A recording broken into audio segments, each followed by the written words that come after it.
This one is going to hit. We're going to keep this pleasure conversation going. If you're wondering how to get that nourishing pleasure that's not going to ruin your life, pleasure that's not going to create legal problems, pleasure that's not going to mess you up as a parent, then I have your hookup here for healthy pleasure that's nourishing to the soul. Hi, I'm Dr. Megan Monday. I'm a trauma therapist and pleasure psychologist, and I want to normalize pleasure in your life because one thing I can tell you as a therapist for the past almost 15 years is that people are feeling really miserable, and rightly so. The world is in a crazy place right now. And so I want to ask you, can you have too much pleasure? So, here on this channel, we love pleasure. But there is such a thing as too much pleasure. We all deeply want that contentment, that satisfaction, that fulfillment.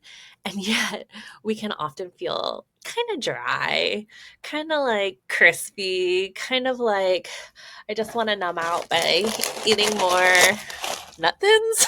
Okay, that's just what I had for a prop. But more is not always better. Maybe you've been there where you just want to get out of your head, you want to numb out, you just want to feel good for no reason, you just want to turn off the insanity of the day before. Well, I get you. I've been there, and I'm sure you've been there too. Never before have we lived in such an instant culture.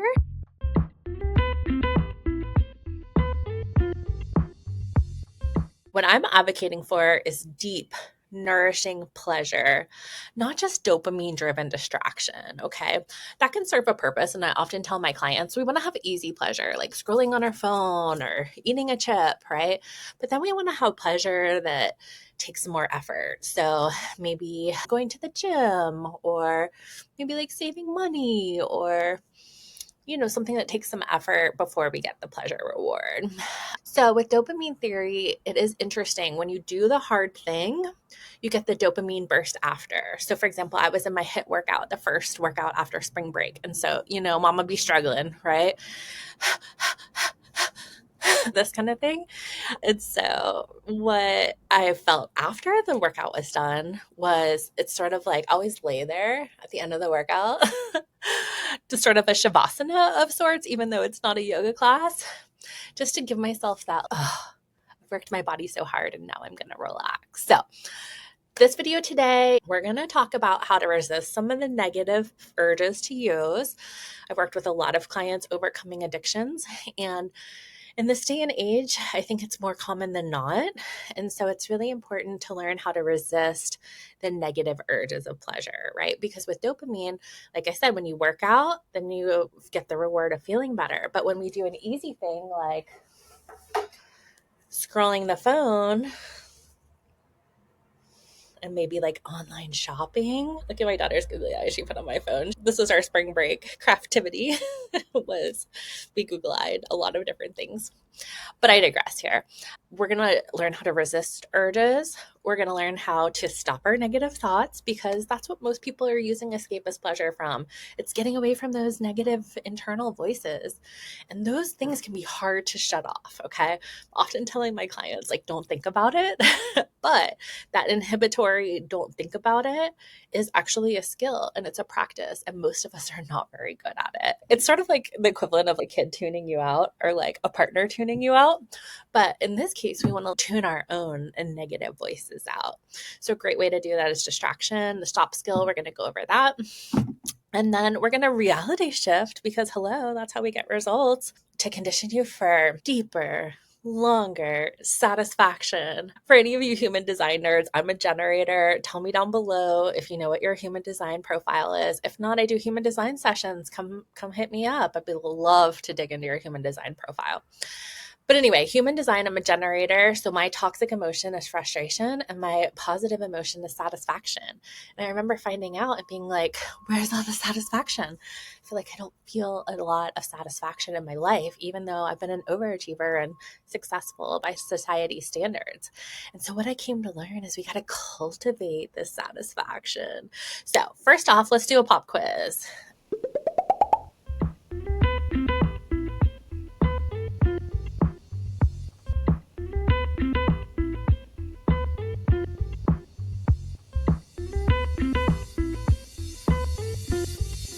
Okay. So when you seek pleasure, what are you usually after? Is it a full body yes to life? That's a human design hack. Definitely go there. Are you looking for a quick escape? Or I don't even think about it, I just do it. Okay. So no right or wrong answers, just wondering what your pleasure profile is. Number two, are you indulging in a pleasurable activity? Do you feel more connected, a little numb or detached, or kind of regretful and gross? Okay, I think this is a super important scale because if we're using things, we want to use it to connect in a deeper way, right? So if you're having a glass of wine on date night and that really helps you get in the moment and more romantic and like in a vibe, I'm here for it as long as you don't have alcohol problems, right? If you're using it to connect, then it's a bridge builder. But if you're using it to disconnect, I don't want to feel anything. I don't want to think. I don't want to deal with what's going on in my life. I don't want to hear my kids screaming in the other room.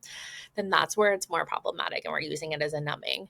And then for some of the more scandalous pleasure things, like maybe if you watch porn, it might feel really good in the moment, but then afterwards you're kind of like, oh, does that feel icky? Okay. So again, not saying it has to, but if it does, I think that that is your indicator that it is a dangerous pleasure for you. Generally, we want to feel good after pleasure. We want it to be life sustaining and not icky. Okay. We don't want it unaligned with our values, right? So let's get into the skills for today. When I make it real simple, my 3-step model is relax, regulate, reality shift. And so the relaxation is just like a little taste of experience. The regulate is what is the skill that we want to use? How can we build this systematically into our life? And then the reality shift is the fun part because that's the mindset shift. That's the actual physical change you see in your reality once you start to embody these things. So let's get into it. The first one I want to teach you is a little practice we like to call urge surfing. So I used to use this a lot when I was working in a holistic treatment center. Works really good for like self-harm, self-destructive tendencies, even SI. And so basically what we do is we're just mindful of the urge, right? So if I have an urge to pick up my phone, have you ever done this where you're just like pick up your phone and start scrolling and then you realize like you didn't make that decision? It was just like an automatic addictive response to just check your phone and see what's next. So if I'm feeling like I really want to get on TikTok, but then I was like, no, I'm on a TikTok detox. Okay, but I really want to, but I didn't, but I do, but I don't. Okay. So what we could do is we could just notice what's coming for me. Okay. So in my head, I'm thinking it would feel really good to scroll on TikTok. I'm having a strong urge to go to TikTok. I picked up my phone without even thinking about it. Oh my gosh, I'm here on the app. Wait. I'm on a TikTok cleanse. I can't. Right. And so we can just kind of notice that process.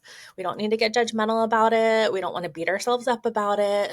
We simply want to be mindful and just notice that the urge feels really strong. I feel incomplete without TikTok. I feel like I'm kind of burning on the inside if I don't turn on TikTok, right? So notice all that craving, noticing the compulsion, the compellment. That's not a word. Feeling compelled. Compellment, that has a nice ring to it. That these are all, the urge itself, right? But we don't have to do everything that we think about, right? We could do opposite action, which is doing the opposite of what our anxiety or depression tells us to do. So for example, if we're on the TikTok cleanse and we decided we're not going to be on TikTok, then we just notice the strong urge, but then we redirect that, no, actually, we're not going to be on TikTok today. Put the phone down. Okay.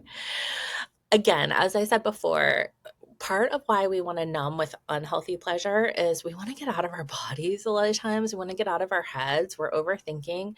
Sometimes it feels like we got a war going on in there. And so that's when we want to use the stop skill.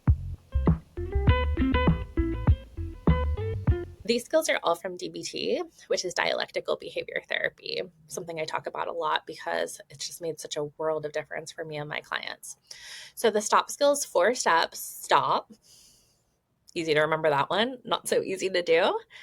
Take a breath, observe, and proceed mindfully. That's the STOP acronym. And so basically what this does is it breaks us out of our victim reaction state. So if it's like, I just got to check and see if I won that thing on eBay that I was bidding on, right? But then it's, no, I'm not supposed to be spending money. Okay. So we're going to stop. We're going to take a breath. all together now. Let's do one more for good measure.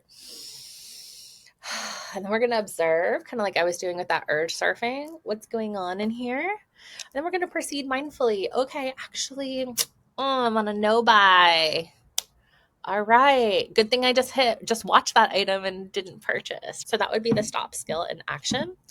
And then our final step is reality shifting. So this is conditioning yourself to deep satisfaction. Okay. So, a really easy way to do this is to just work up and down the pleasure scale. Okay. So, a lot of times, a lot of us crave those high intensity experiences, and sometimes we get hooked, emotionally addicted to the negative sensations. There's this great scene in What the Bleep Do We Know Anyway, a great movie about consciousness and human physics, quantum physics. And in it, there's this woman, and she's sort of like a Karen, and she's had a wedding, and she's kind of grumpy, and she gets like wine spilled on her, and she's, I knew this would happen. And it's because she's been emotionally addicted to the shame and the humiliation factor. And so even though you would be like, who wants to feel shame and humiliation? Well, it releases a cascade of peptides in your body, and we become addicted to that sensation, right? It's why people who have had a chaotic or abusive childhood often get hooked on the adrenaline, right? Because that feels more normal.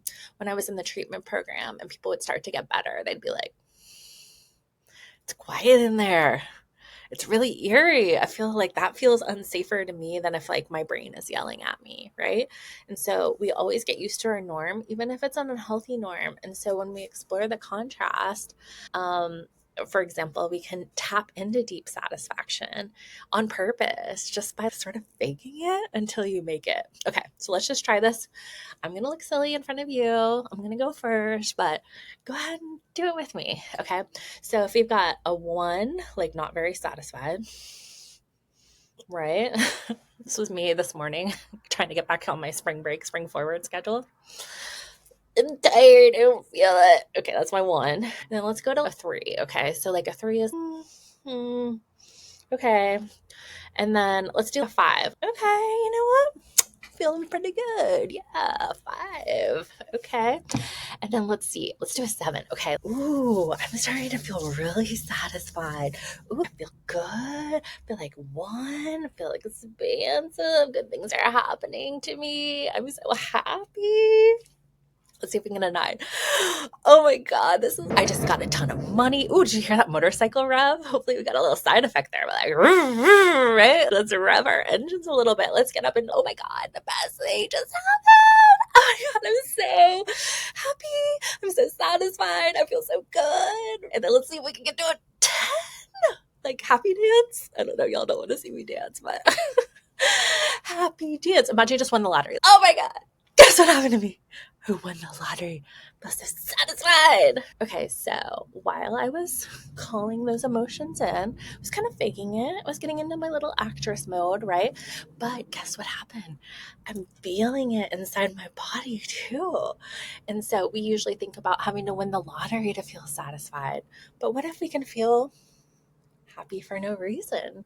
What if we can just tap into that satisfaction so that we're not constantly chasing the dopamine donuts? You eat a donut and you're like, oh, that was so good. Oh, I feel so happy. I'm so satisfied. And then you're like, oh, at least I am. Donuts. I love donuts. They don't love me. It's a whole gluten thing. But instead, I want you to try just tapping into satisfaction for no reason. And guess what? It gets you off the overachieving rat race because you can get out. All right. Well, I thank you so much for your time tapping in. This one is going to hit. We're going to keep this pleasure conversation going. Don't remember. Reverse psychologing you. Don't remember to like and subscribe. Definitely don't subscribe. I definitely do not want you to subscribe. Did that reverse psychology work? I don't know, but honestly, it would mean so much if you were ever in and you would love to subscribe. It would mean the world to me. And download my free pleasure ebook. It'll get you started on chasing that satisfaction in the healthiest way possible. Bye.